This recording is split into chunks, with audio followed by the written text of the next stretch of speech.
Good morning, shiny morning to all teachers. I can call them from now distinguished teachers. Well, my name is Fawzia Al-Awadi. I'm going to hold a workshop on the criteria of the distinguished teacher category, cycle 23 for the academic year 2020 and 2021. Again, I'm going to present myself. A short CV about myself. As a professional summary, I'm an Emirati educator with above 25 years of experience in curriculum design and implementation, mentoring and training teachers, training program design, management and coordination of special projects and national competitions. My education, I'm an arts master holder in TESOL, teaching English as a second language from Indiana University of Pennsylvania in the US, bachelor holder in literature and linguistics from the United Arab Emirates University. My work experience, I started working for the Ministry of Education as an English teacher, then became an English supervisor in the educational zone. After that, as a senior English supervisor across the country, and then senior curriculum management specialist.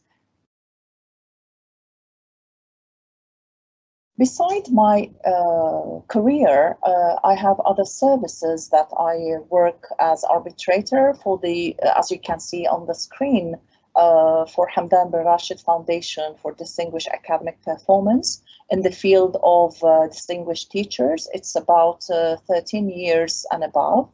And I also work as an arbitrator for Mohammed bin Zayed Award for Best Gulf Teacher in Sheikh Rawda bint Ahmed Al Maktoum Award for Distinguished Teacher, Abu Dhabi Education Council Award, and finally the Emirates Award. As Sheikh Mohammed bin Rashid says, in the race for excellence, there is no finish line.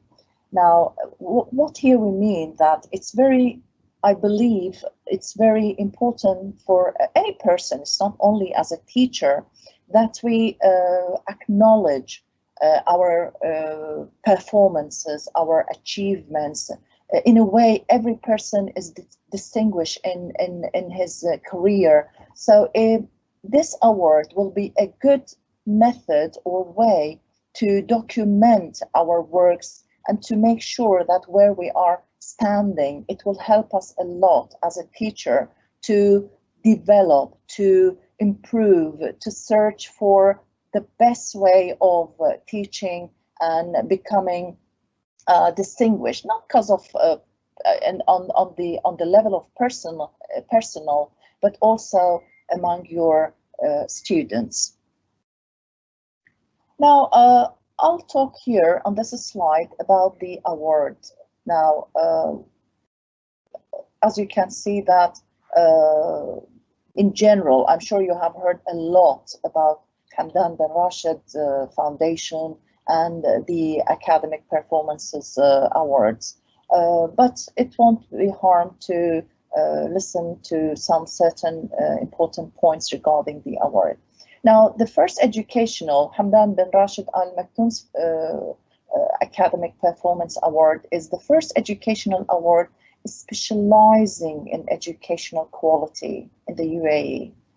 And also, the award is sponsored by Sheikh Hamdan himself, the Deputy Ruler of Dubai, Minister of Finance. It undertakes the task of improving educational performance in all its stages and sectors under the supervision of the Ministry of Education. And of course, as you can see, the beginning was in 1998. It only started on the level of Dubai Educational Zone. Now, historical stages of the award, as I said, at the beginning it started in Dubai only in 1998. Then the award, because of its success and the hunger of teachers to, as we say, to participate in this award. The award became across the country, and it was in 1999.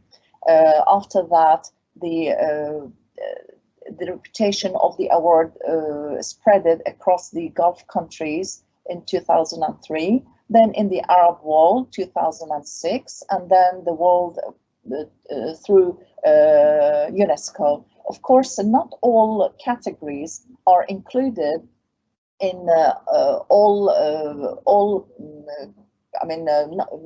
in Gulf countries or in the Arab world or across the world. Certain categories are only for the UAE, some for the GCC, and some we will come to that. As you can see, the award categories, the first one, Distinguished Student Award, is starting from grades 3 to 5 and 6 to 12 for the United Arab Emirates students. Distinguished Student Award for the Gulf countries is only from grades 10 to 12. Distinguished Academic Award is only for the UAE. Distinguished Teacher Award, local and Gulf countries. Distinguished Educator Award, Distinguished School Award, local and Gulf countries. Best Educational Research, Arab world level, Educational Supporting Organizations, and finally, Distinguished Project Award. Now, number of winners, as you can see here, the blue is indicating the local winners, about 3,019, Gulf winners, 291, Best Educational Research winners, 16, and UNESCO winners, 14. Now, for me, we can say, having a long experience with the Hamdana Foundation, every year the number of the winners, or not only the winners, the participants is increasing. Now, application process, it's a very, very, very important part for you. First of all, now everything has become electronically. We have started to receive the files electronically, and you can see the first step here. You have to go to the link, Hamdan bin Rashid's Foundation for the Distinguished Award link. There you can download the nomination application, and explanatory guide is there. It will tell you step by step how you can download the nomination application. The second step, read, follow the directions, and complete the forms. After that, plan for documentation. It's very important that in each criteria, you have sub-criteria. You have to add and upload the required documentation. Before you do that, I believe it's very important that jot down your work. It's like brainstorming in the field of, let's say, number one, what documentations I need in the field number two, etc. So this is stage you plan for your documentation, and on the fourth stage you will fill in the nomination application, providing all documents and arrange evidence in proper order. In proper order is very important. It will help you to organize your file, and it will be very easy for the arbitrator to understand the language that you are talking. And the final stage is you submit the file electronically. And as you can see here, we have provided you with the link. And it's very important to know exactly we have 2 months for the deadline. The deadline is 15th of October. And as you know, electronically, the system closes down. After that, we cannot apply or download any file. Now, stages of evaluation. As you can see, after you apply or submit your file, regional arbitration will go on to estimate the file. Is it the file that deserves to go to the foundation to be evaluated? Is it containing the required documentation, evidence, and etc.? This is the first stage. The second stage, central electronic arbitration. The central, it happens here after we receive the files. Again, it's going to be evaluated. The third part is field visits and interviews. Now, I'm not going to exactly explain, because in the coming slides I'll explain more regarding the central electronic arbitration, which is that when a nominee is going to be chosen or nominated or go to the third step, which is field visits and interviews. After the field visits and interviews, the foundation announces the winners, and of course, after the winning, for every step, dates are going to be provided for the teachers, and after the announcing the winners, it will be the honoring the day. It will be honoring day for the winners. Now, conditions of participation. Do the foundation accept any teacher to apply for the award? Let's say. Now, conditions of participation. First of all, the teacher should earn an excellent evaluation for the last 2 years. The teacher has not previously won the Distinguished Teacher Award. I mean, because the foundation wants to give more chance to other teachers. The teacher should be professionally employed as a classroom teacher in a private school, public school, or an applied technology institute in the UAE.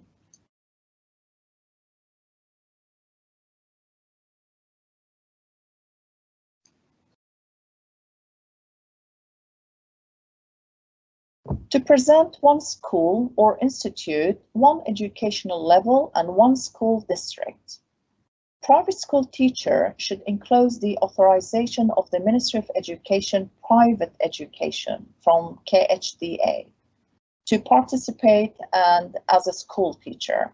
The teacher has not previously won the Distinguished Teacher Award. And the recommendation letters are required from, there are three recommendation letters, one from the school principal, one from the counselor, or it can be from the head of the department, and one from a colleague.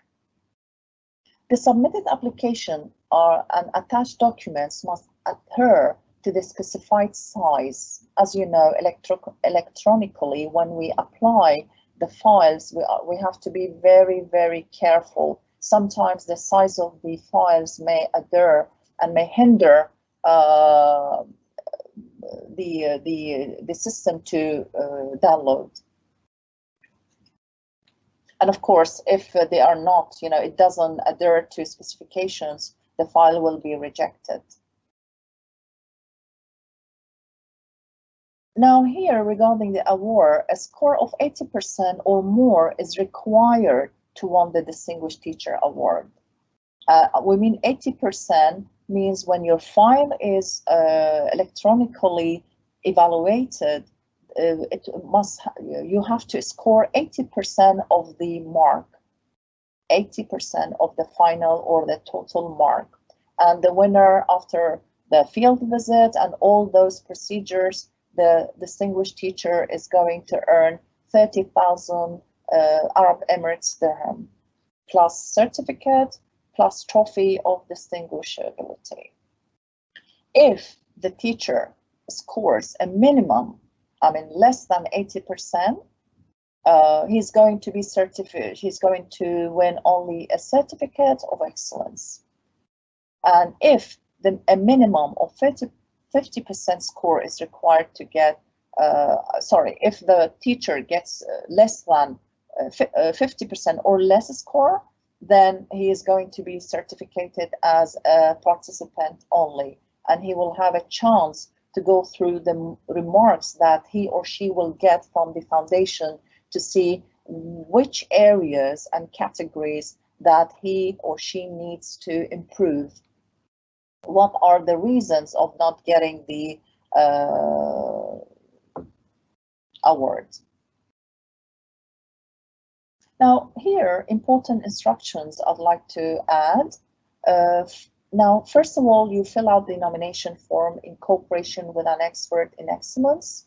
It's very important to refer to colleagues or people who, or teachers who won the prize in the previous years.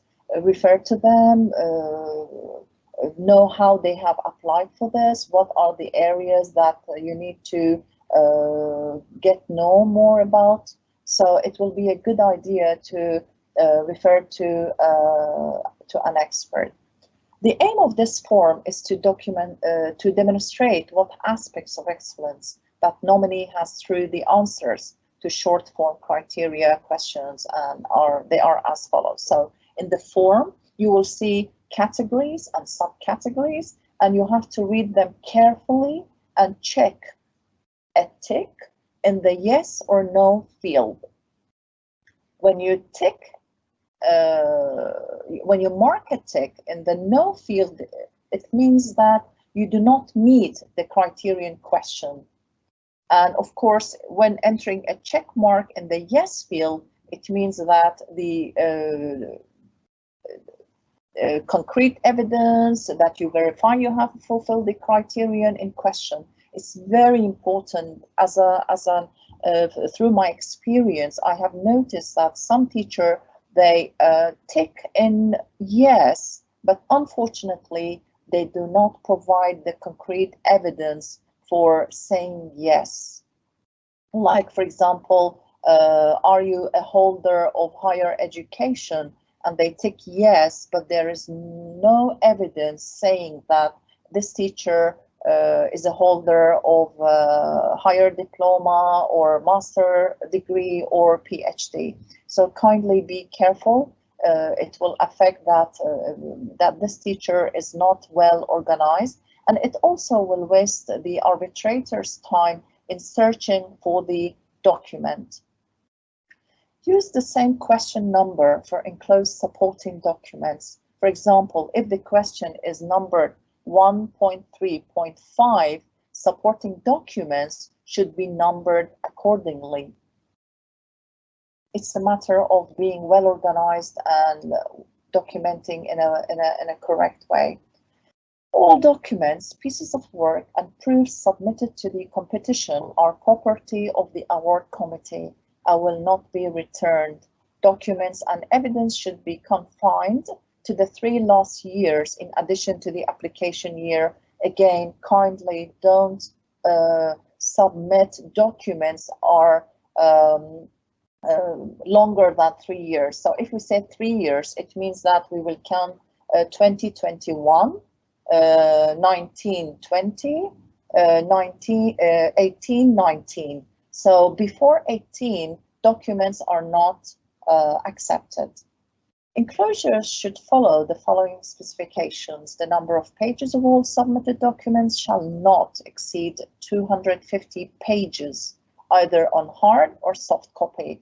If you're going to say that you're, during the last 3 years, you have lots of certificates, or you can minimize the size of the certificate. You can have like, I don't know, it's very important to, when you minimize the size of the certificate on one page, make sure that the reading is clear for the arbitrator to find out what is the certificate for, and the date. The certificate should be dated and signed by the authorities. For electronic documentation, use the more common computer software, indicating the names of the programs needed to run the files on the enclosed disks. This is very important. Sometimes we face an issue to open the file because the teacher has used a program that is not common for everyone to open the file. Supporting documents and evidence should be so organized as to keep enclosures relevant to one criterion separate from others. Make sure your answer accurately reflects your performance and excellence. Show your own character, not someone else. Things that you do, you achieve, you perform in your classroom. Do not tape or attach additional documents or evidence to the nomination form. Impersonal photo, it's very important to be clear with a white background should be submitted. Neither poor resolution photo nor scanned is recommended. The teacher should enclose a video clip or recording for a full educational or pedagogical instance or situation. This is very, very important. I'd like to comment on because most of the teachers, unfortunately, they just add some photos of the classroom, the environment. No, how can I know that the teacher, she is using the educational procedures, warming up, saluting, greeting the students, her relationship with her students, dealing with different levels of students, different strategies and pedagogies she is using in the classroom. So therefore, it's very, very important to have a video clip or recording for educational classroom. And it's very important also that when you provide a lesson plan, kindly let that lesson plan be related to the video clip that you are providing, because as arbitrators, we are going to compare how you plan for your lesson and how you are conducting it. Some teachers, they provide a different lesson plan and the classroom environment is totally different. The lesson plan is for the last academic year and the video clip is maybe from 2 years ago. So kindly bear in mind, it's very important to adjust and connect and relate what you are talking about. Applicants should carefully read the explanatory manual specifically related to the category distinguished teacher. I think after what we are saying, it will be clear for everyone how to be well organized in providing the documentation documents for each category and for each criterion. Now, here it's a very, very important part. It wasn't in the category of Distinguished Teacher Award previously, but as you know, with the COVID-19 pandemic, this category has been added recently, and it's I think it's going to be a part or a section on the electronic form that you have to add a new standard, and it's the total of this standard is 200. So the score previously for the Distinguished Teachers Award was 1,000. Adding 200 is going to be 200 points, 1,200 points.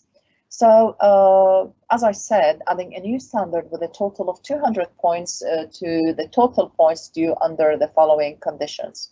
Now, as a distinguished teacher, I'm sure teaching methods and have been changed with Corona pandemic, presenting an innovative and effective initiative or efforts that contributed directly and distinctly to the continuity of education in light of Corona pandemic, COVID-19, coupled with a maximum of 3 directories and attachments with the necessity to adhere to the size of the file specified in the electronic system.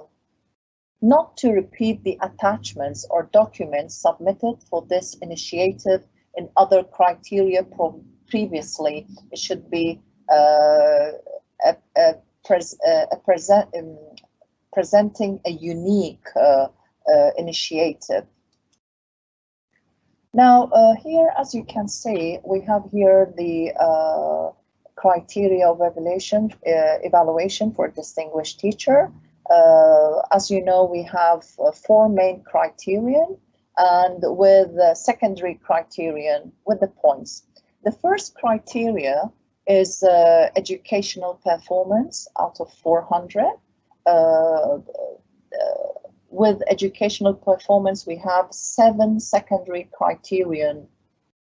The first one is plan, the mark for 50 points, class environment, educational methods, pedagogical techniques, test preparation and evaluation, performance enhancement, transfer of pedagogical experience.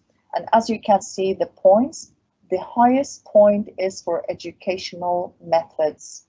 The one that I talked about it, the classroom, recorded clip of your classroom, the planning, etc. Under that, we will come to each secondary criterion.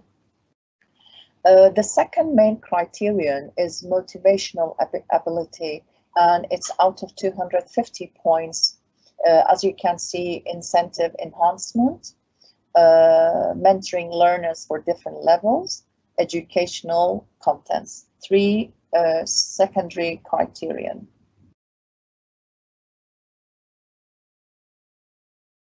The third main criterion is professional development, efforts and initiatives, activities and competitions, conferences and symposia, membership and participation in professional associations. As you can see here, number 3, professional development. Then under the main criterion, as I mentioned, comes the secondary criterion. So it's going to be 3.1, efforts and initiatives, 3.2, activities and competitions. I'm repeating this, why? Because when you come to submit and plan for your, before you submit, of course, plan for your documentation, this is how you will do it. That main criterion, 1, 2, 3, 4, accordingly, the secondary criterion. The fourth criterion is professional and ethical commitment. Under that comes professional attitude, learners' behavioral values, contribution to social causes. And as you can see, the total was 1,000 points, adding to the initiative of COVID-19, adding 200, it's going to be 1,200 points. And of course, it will have a added criterion. So it's about, we are going to have like 5 criterion. Now, let's talk about the first criterion, educational performance.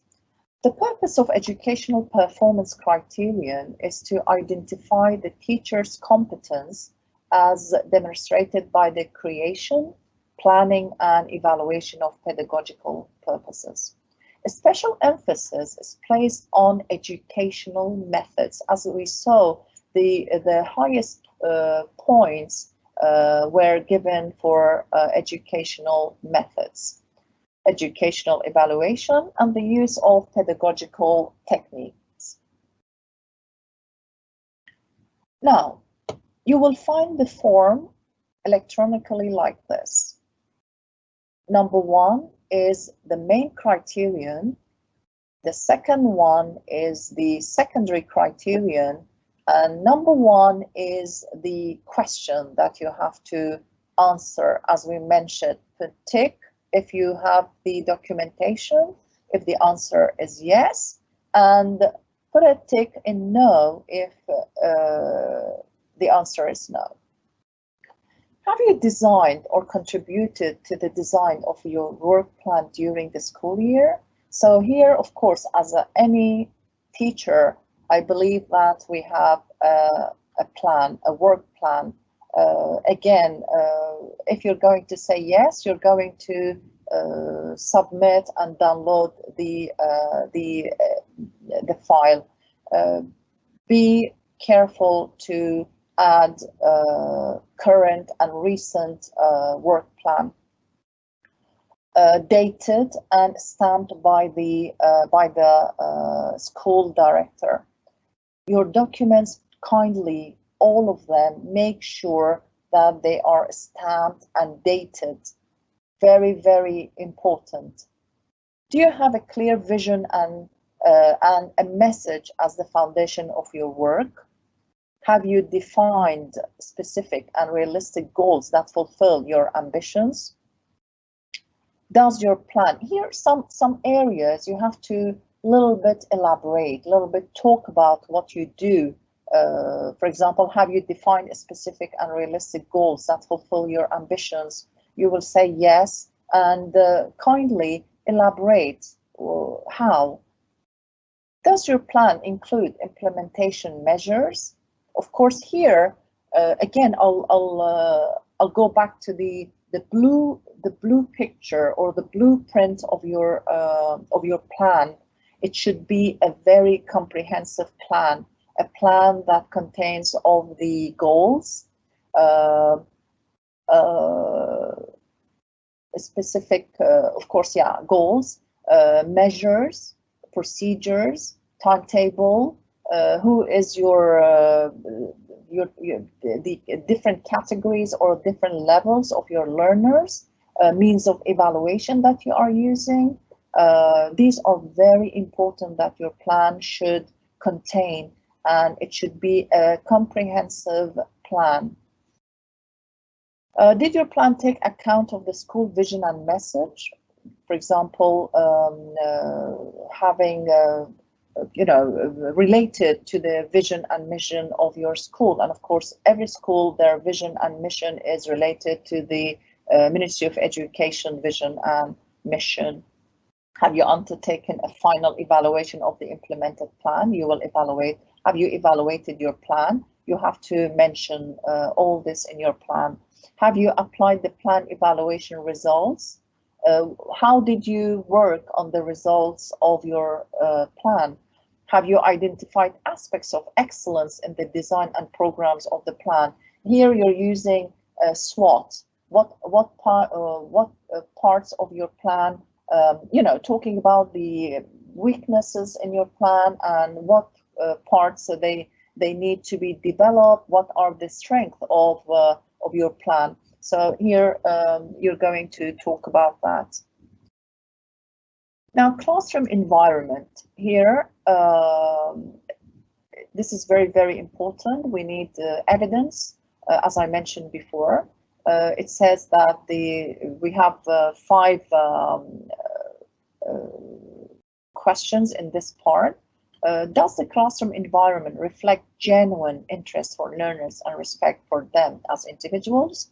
How would I know as an arbitrator if you're just, talking about it in a sheet, in a written way only, or you're only providing me with some pictures? How would I know that the environment reflects genuine interest for the learners? They are interested to learn. So here it's very, very important to submit and provide us with a video clip of your classroom. In the classroom environment, is it interesting and exciting? Again, how would I notice that your students are enjoying and they are excited in a learning environment? Is the classroom organized in such a way as to enhance their learning process? As you know, I'm sure you have different corners, the sitting of the students according to the strategy that you are using, collaborative, active learning, pair work. So you have to provide us with video clips, please, to feel and see accurately how you are performing in your classroom and how the learners are enjoying and learning in a safe environment. When we say safe environment, I'm sure you know that we don't mean safe only the sitting of the classroom physically, but also psychologically. They love the teacher and the classroom, and you can see in the students how they are acting and how they are performing and learning, of course. Do learners function in productive collaborative groups? This is what I was talking about. Do you apply specific organizational measures to run the pedagogical process? Now here, how you measure, that your classroom is learning, and also like it's very important to have what we call it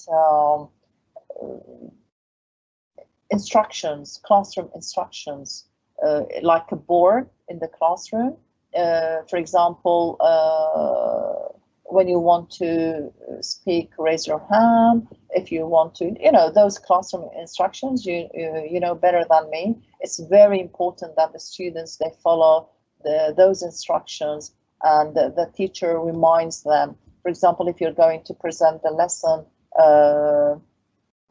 don't talk to each other, listen carefully. If you have any questions, raise your hand, etc. Now we come to educational methods as a secondary criterion. Do you design a lesson plan that involves up-to-date teaching methods and effective classroom activities? We talked about it. It's very important to provide a lesson plan that is related to the video clip of the classroom that you are providing us. It's preferable that we can say, yes, the teacher has objectives in this field and she is conducting it in a proper way in her classroom. Do the teaching methods achieve the lesson goals? Do you use teaching methods that encourage thinking? These are all pedagogy and strategies that a distinguished teacher uses it uses them in her classroom or his classroom. Do you use teaching methods that stimulate the learner's role and make them responsible for their learning? Do you use innovative teaching in pedagogical process? So I believe here are very, the instructions are very clear. Again, I emphasize and focus on don't forget to provide the proper evidence. Pedagogical techniques. Do you select modern techniques that serve the lesson goals? I'm sure you have to search what are the modern techniques that a teacher uses them in his or her classroom. Do you employ modern techniques effectively in the teaching and learning process? Do you design educational programs using modern techniques? Do learners apply modern techniques effectively? So here again, with documents.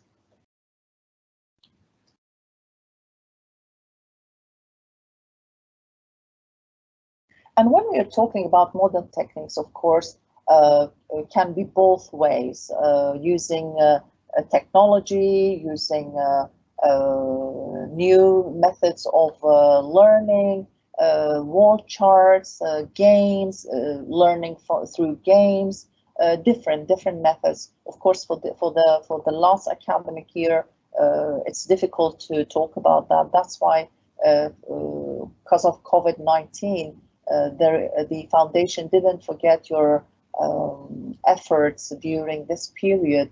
That's why 200 marks are added. What I'm saying previously, as you know, for the last 3 years, your achievements are accepted. Now, test preparation and evaluation. Do you design a test to measure learners' attainments? Of course, all of us as teachers, we do. So if, of course, here you're going to say, yes, it's preferable to add a sample of your test. Now, Do you define test goals? What is the aim of this test? Is it first evaluation test? Is it summative? Is it trimester? You know, so you have to define the test goals. Do you clearly define the test type? Again, is it written? Is it oral? Does the test measure to what extent goals were realized? Do you design a test specifications table? This is very important. To a table that specifies your test is, you know, the level of knowledge, the level of using Bloom's taxonomy. You know better, but sometimes, you know, once you read the question, it's better to elaborate and clarify in case there is any kind of ambiguity. And of course, in each category or specification, you have to mention the weight that you have allocated for that specification and the number, I mean the score or the point. Do you analyze the test results using frequency tables? This is very important. And I'm sure that in every school, the school system, they use Excel sheet to analyze the test as, you know, as charts, as numbers, percentage. So I'm sure everybody can do this. Do you use or employ the results in improving the educational process? Yes, after test and analysis, what you have done for your students. You have, for example, in the first trimester, you had, let's say, weak students. In trimester 2, what was your action to improve their level from A to B? Do you, of course, you have to add, by the way, in this section, it's very, very important to add the same class comparing. When you come to compare the results, it should be the same students. You cannot compare between class A and class B, because we want to see the improvement and development of students' level in the same classroom, the same students. They must be highlighted.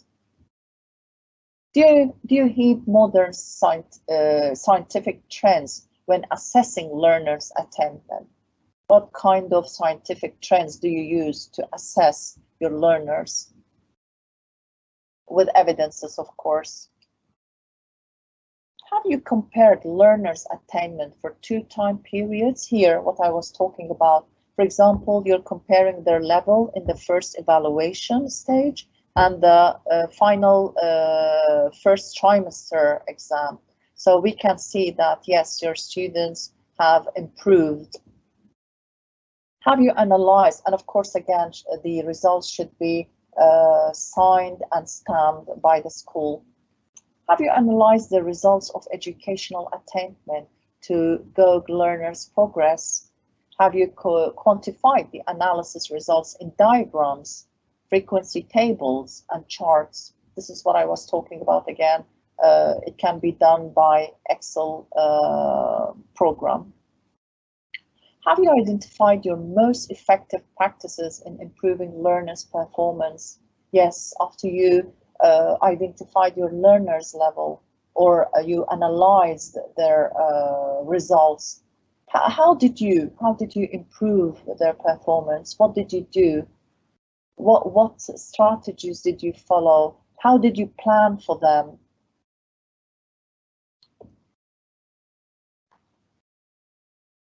Now, transferable pedagogical experience. Have you identified your most effective educational and pedagogical practices? Here, it's like having a table mentioning your most effective educational practices.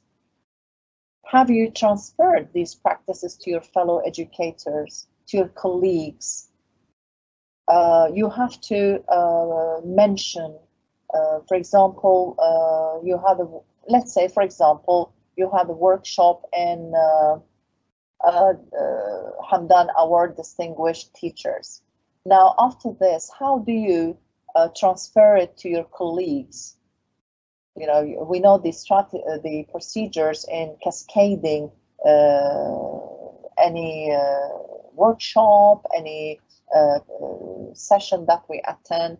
Like, for example, either you send an official letter from the school to the teachers, signed by the school director, dated, then it can be announced in the morning assembly. Previously, of course, nowadays through different programs from from distance.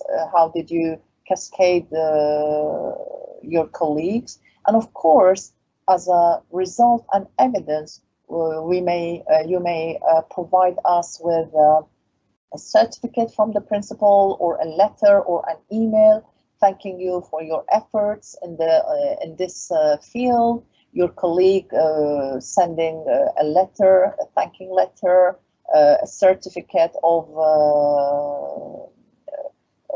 thank, or etc. It should be documented, please. Were the experiences you transferred diverse and up to date? Is it something new? Is it something different? Is it something that you have realized that your colleagues are in need of, and you searched and you cascaded this information to them? Have your efforts had a clear impact on the performance of others? Here in the letters, or in the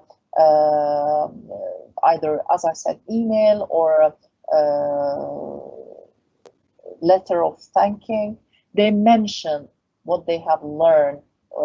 Is it beneficial? Is it informative workshop, or gathering, or etc. I believe we have finished with the first criterion. We'll go now to the second criterion, which is motivational ability. The motivational ability criterion reflects the teacher's role in motivating learners and boosting their incentive to learn through organized programs and activities. A special emphasis is placed on learning motivation through competitions and awards of various types. Now, let's go to motivational ability. As you can see, under incentive enhancement, under this, under motivational criterion comes number one, incentive enhancement. We can see we have 5 questions regarding that. Does your plan include programs and activities to enhance learners' incentive? As we know, in all work plan, we have different categories that cater to add in the goals, and one of the goals are programs and activities to enhance learners' incentive. Did you implement programs and activities to enhance learners' incentive? When you say yes, you're going to hear it's preferable. I'll give you some ideas what some distinguished teachers they used to do. That you have your work plan. According to the question, you're going to highlight the part that the arbitrator is looking for to clarify the question that you have ticked yes. For example, we are in 212. Did you implement programs and activities to enhance learners' incentive? You're going to highlight the part talking about the programs and activities in your work plan. Does the program have a clear impact on learners' incentive? You're going to provide evidence that how these programs impact your learners' incentive. Have you tried to promote the program in your school? Again, you're going to talk about and provide us with evidence how you promoted the program in your school. Morning assembly, brochures, flyers in the school, an announcement by the school director, by the head of your department. So you have to tell us how did you promote for the program? What are the procedures? Again, signed and dated, stamped. Have you tried to promote the program in other schools? Yes. For example, it's a distinguished program in your school and you think that it will be beneficial to cascade it to other schools. Again, you have to provide us with documentation that you have promoted in other schools. Some teachers, by the way, they provide their messages on Telegram or WhatsApp. It's preferable to be official. Now, mentoring learners of different levels. Here we have 7 questions. The first one says, have you applied appropriate mechanism to classify learners into different levels? How did you classify your learners, your students into different levels? How did you know that you have bright students, gifted, talented, students that need, we don't want to say weak students, but students that they need more help? What procedures did you use to classify your learners? Observation, assessment, evaluation tools. So you have to mention, does your plan include a thorough program to foster talents? Now here you're going to say, now we have 3 different categories: talented students, bright students, and weak students. Now, regarding the talented, what programs in your plan does it include a thorough program to foster them? Were the outcomes of talent fostering programs clearly identified? Does your plan include a thorough program to foster academically distinguished students? So the third 3 questions, the first one is for different levels. The second and third is only for talented. Now we come to academically distinguished student. Does your plan include a thorough program to foster academically distinguished students? Were the outcomes of programs for fostering academic distinguished students clearly identified? These are all from your plan work. Sorry, yes, for your work plan, sorry, yes. And the second last ones for students with learning difficulties. Does your plan include a thorough program for them? Were the outcomes for the program supporting the students with learning difficulties? Again, documented, stamped, and signed. Educational contests. Here we have 4 questions for educational contests. Have you applied methods and mechanisms to motivate learners to participate in academic or educational contests? Now, for example, I'm sure across the school we have contests, across the educational zone, we have central contests from the Ministry of Education. So have you applied methods and mechanisms to motivate your students? You have to mention them, and with proof, of course. Did you sit with your students, encouraging them, holding an orientation meeting, morning assembly, asking your colleagues to motivate the students to participate in certain contests? So, I'm just giving you some examples. Have your efforts had a clear impact in motivating learners to participate in academic or pedagogical contests? You have to mention that if students, they have participated in these contests, you have to, if there is a formal letter mentioning that these students are nominated to participate in such contests, yes, documentation is required. Have you used methods and mechanisms to motivate your colleagues? So this part comes to your colleagues now, to participate in academic or pedagogical contests. Again, documented. Like, for example, now you are participating in Hamdan Award for Distinguished Teacher? Have you motivated your colleagues also to participate in this award? Have your efforts had a clear impact in motivating your colleagues to participate? Did they participate? Did they attend any workshop? Did they win? So you have to talk about, answer this question in that way. Now, the third criterion is professional development. The professional development criterion identifies the teacher's effort and initiatives to improve his or her educational and professional capabilities and his or her ability to organize these efforts and apply them effectively in the teaching process.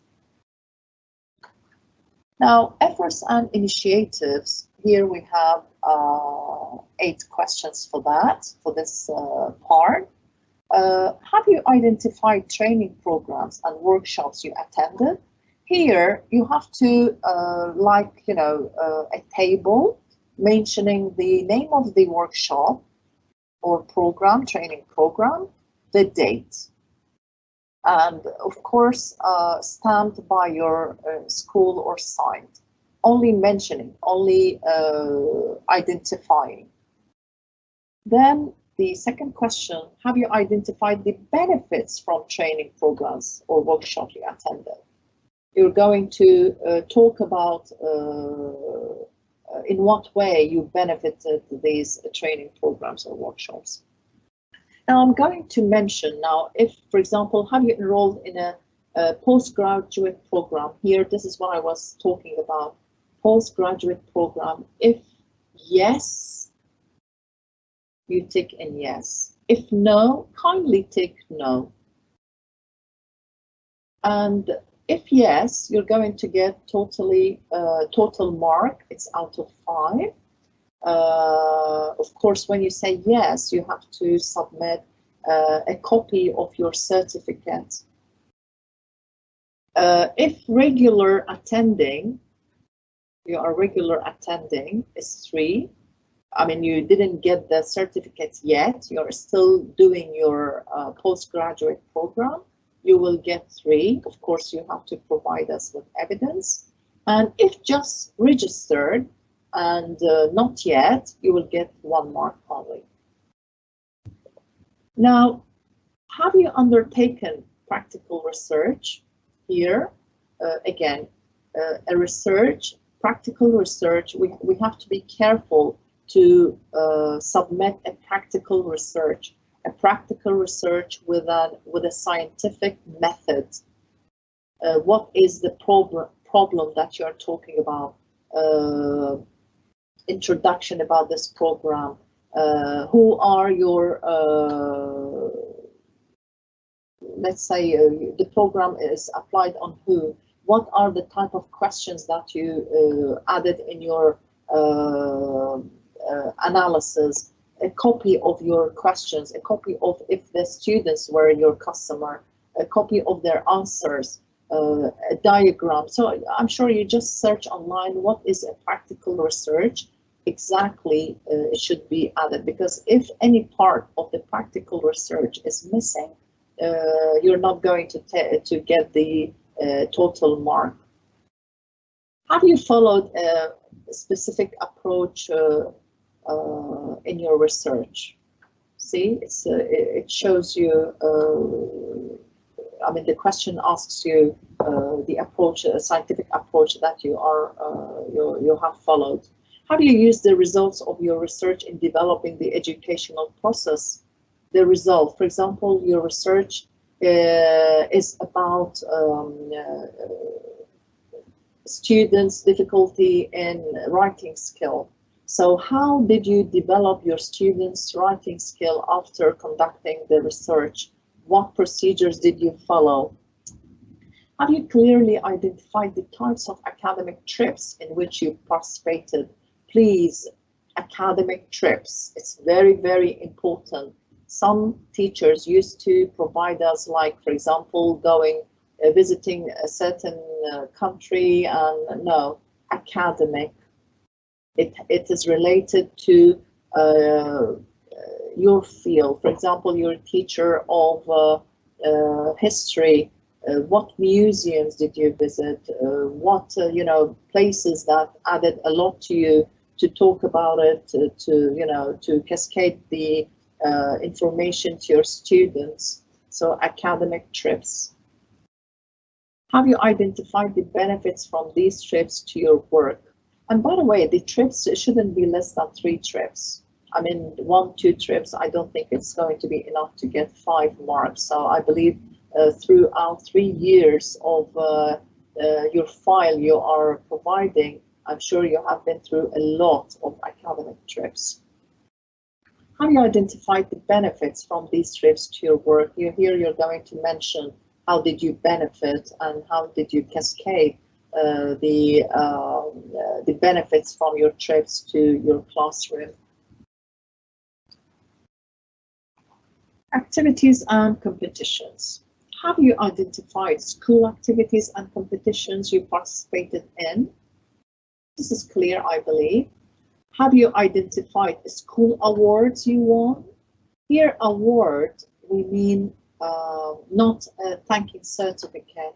Award can be a trophy, award can be a gift by the school, or even if a certificate, but in the certificate should be mentioned, let's say that the teacher X is the winner of the first prize of for example. So should be mentioned, not thanking you for your efforts in participating in school competition, for example, or for your efforts. No, should be mentioned that you are a winner of the first prize, second prize, or third prize.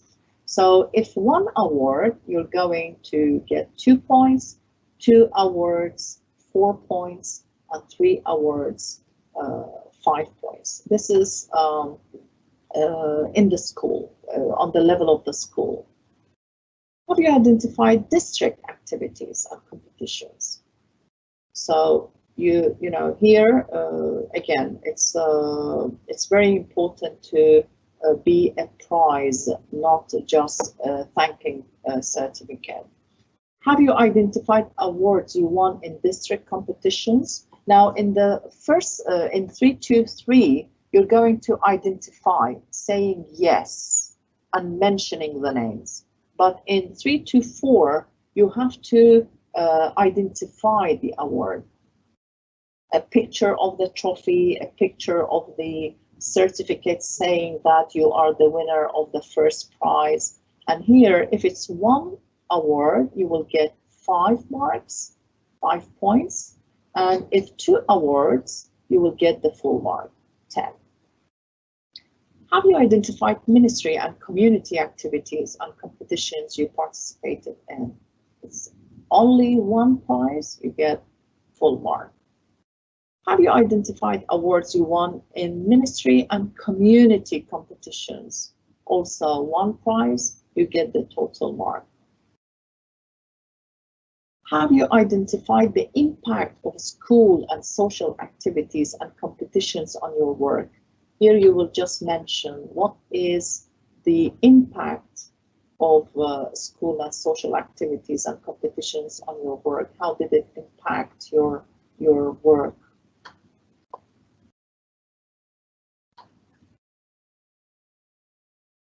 Have you identified conferences and symposia you attended? Here, a table again. You're going to mention the conferences and symposia that you attended. Again, with the dates, not more than last 3 years. Again, stamped by the school and dated. Have you presented papers at conferences and symposia? If you presented a paper, you will get 5 marks, and if you presented more than a paper, 2 papers and above, you get full mark. Sorry, here it's a typo. Should be 1 equals 5. 2 must be 10. Apologies. Have you contributed to the planning and organization on conferences and symposia? It's if you didn't, present, just contributing, organizing, planning, working on it. So if one conference, 5, 2 symposium, 5. So if one conference, because it's on a bigger base, so you get full mark, but if 2 symposium, it will be 5. Have you employed the results of your participation in your work? You have to mention after attending these conferences and symposia and working and presenting papers, and how did it affect in your work? It's just, mentioning, elaborating, talking about it, but stamped, signed, and dated. Membership and participation in professional associations. This is very, very important. Are you a member of any local professional associations or organizations? It should be a card, not online membership, please. It should be a real membership, active membership. As you can see, 1 membership, 2 marks, 2 memberships, 4, and 3 memberships, 5 points. Are you a member of any international associations or organizations? Again, here, 1 membership, 2, 2 memberships, 4 points, 3 memberships, 5. So the first one is local association. Are you a member of any local association? The second one, international association. The third one, have you identified your part in these associations or organizations? So what is your part? For example, you are a member in science, let's say, association or organization. So as a teacher of science, how did you benefit of this association? How did you cascade your participation to your colleagues, to your classroom? So you have to mention that part. Have you identified the benefits from membership in these associations or organizations? Again, you're going to mention. If, for example, you have local association, you can, it will affect, by the way, if you get full mark in local professional associations and international, so it will affect when you come and talk about your part and your benefits from these associations. If the number is less, for example, you have only 1 membership, so it will affect in number 3.4.4. because you have only 1 membership. So out of 10, you cannot get, even if you mention the benefits, you cannot get the total mark because the number of your membership is not as required. Self-assessment. As we say, always teachers, they always do self-reflection and assessment to improve themselves. Has your plan included a program to assess your educational performance, identifying all major elements? So it comes in your plan, part of it. Have you explained it? Again, you're going to go back to your work plan and highlight this part of self-assessment. Have you explained the appropriate mechanisms you use to assess your performance? How did you assess yourself? Let's say by a questionnaire, spreading across your colleagues, your students, parents. So it should be documented. Have you identified the results of your own evaluation of your performance after spreading the questionnaire among your, let's say, students or parents? and analyzing these questionnaires, how did you, after knowing the results, how did you improve and assess and reflect your performance? So here is all about self-assessment. The fourth criterion, professional and ethical commitment. The professional and ethical commitment criterion identifies professional practices that reflect the teacher's professional commitment. It also identifies programs that the teacher conducts to address the behavioral problems of learners in a systematic, consistent, and thoughtful manner, as well as his or her sensitivity to the issues of his or her community. National identity, old age and senior citizen problems, volunteer work, preserving environmental resources, cultural multiplicity, and to his or her ability to actively engage and encourage students to engage with these issues. Professional attitude. As you can see, we have 8 questions in this criterion. Have you identified an example that illustrates your professional and ethical commitment to a fellow teacher? Now, for example, there is a new teacher in your class, in your school. How did you approach her or him? How did you help him to, to get along with his or her new career? So this is very important. You can, we can have, or you can provide us with evidence, a letter from the teacher himself or herself, from the school directorate. So kindly provide us with evidence. Has your attitude made a deep impact on your colleague? So it should be very, like, for example, a colleague was on sick leave. So how did you, catered for his or her students? What did you do? Should be really a situation that shows your attitude towards the colleague. Have you identified an example that illustrates your professional and ethical commitment to the school administration?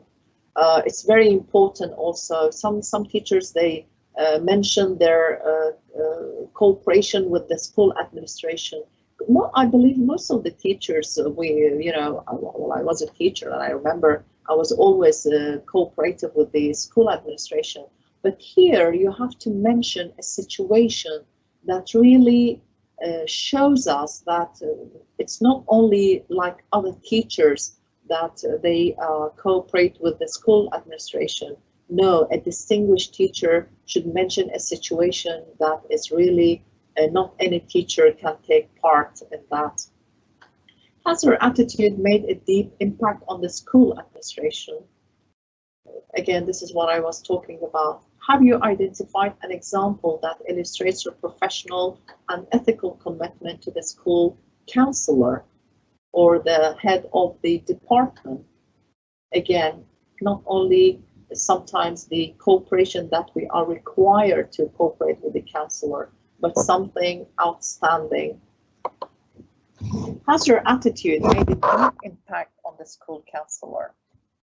Have you identified an example that illustrates your professional and ethical commitment to a parent or a family? Again, here it's very important to mention what kind of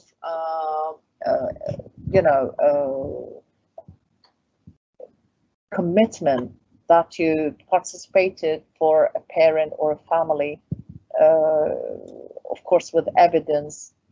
Has your attitude made a deep impact on the parent and family? As you can see here, we have 8 questions regarding professional attitude.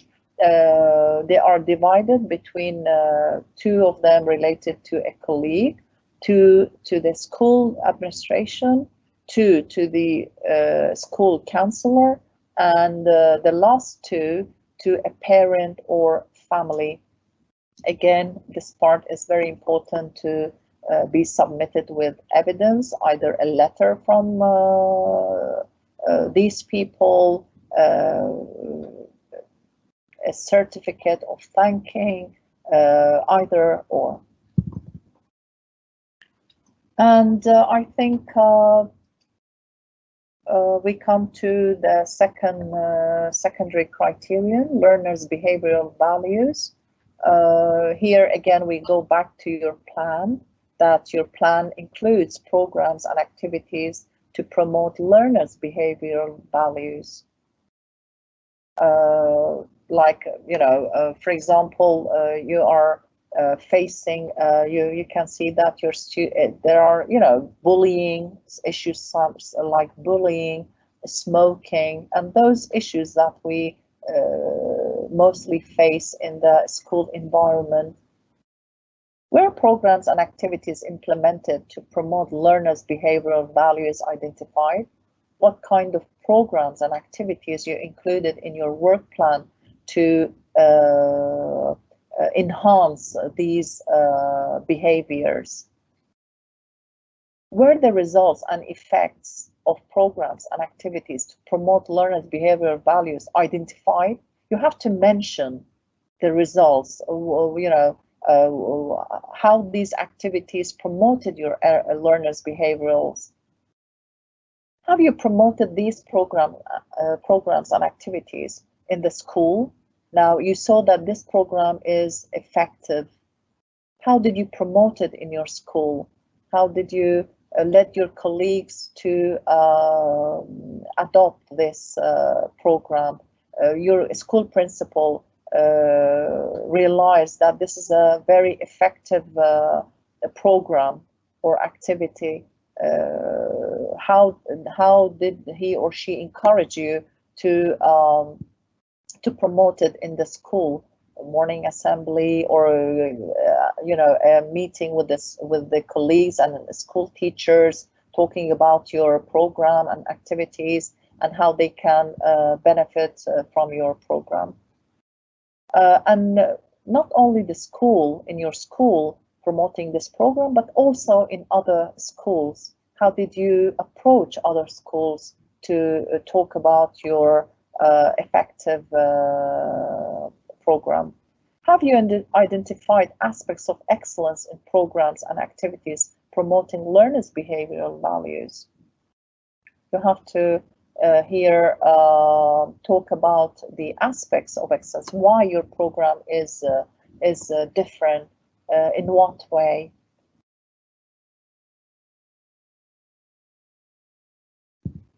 Now, contribution to social causes. This is very important. Social causes. Kindly don't mix it with the school program that it has to do with the school learners' behavioral programs. This is social causes. Now, does your plan include a program of contribution to social causes? Social causes like environmental issues, for example, like something that the committee, a phenomenon that the committee is facing. So you have to include it in your program, in your plan, work plan. Have you engaged learners, parents, or any other parties in the planning or implementation of these projects? For example, you engaged students in planning such program. You have to mention the name. For example, you ask these, a table of the names with a letter from the school director saying that these students participated in such, designing such a program for, let's say, environmental issues. For example, I'm just giving an example to make these questions easier for you to understand. I'm sure you'll have better ways to submit. Excuse me. Have you implemented these programs in the service of the social causes they target? Have you assessed the implemented programs? assessing the programs that you planned, that you did? Where are the weaknesses in these programs? What are the strengths? How can I promote better? How can I improve and develop such programs better? And of course, by identifying the impact of these programs on your learners, I believe here the best way is the evaluation forms questionnaire, asking your students what do they think about this program, and their recommendations or remarks or opinion, how to improve, what did they learn, how we can improve these programs. Have you received any awards for your contribution to social causes on the level of the school? So here we need 3 levels: school, ministry, or the community. So 1 award, you will earn 3 marks, and 2 awards, full mark, 5. So as I mentioned, please be careful. What do you mean by social causes? Social causes. And I believe we come to the end of the workshop. Here we are, at the end, if you have any questions, we are very happy to answer them.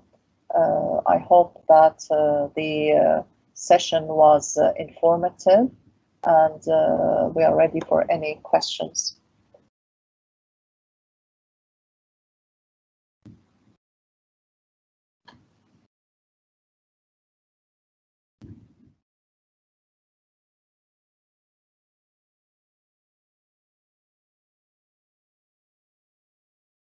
Well,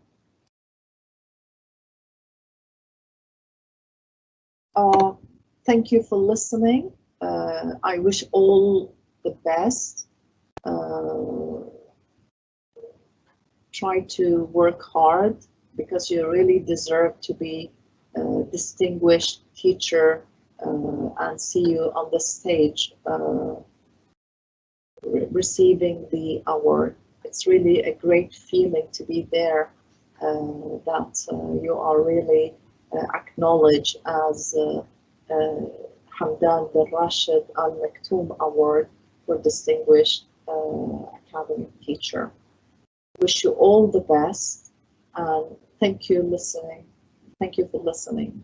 Have a good day. Bye-bye.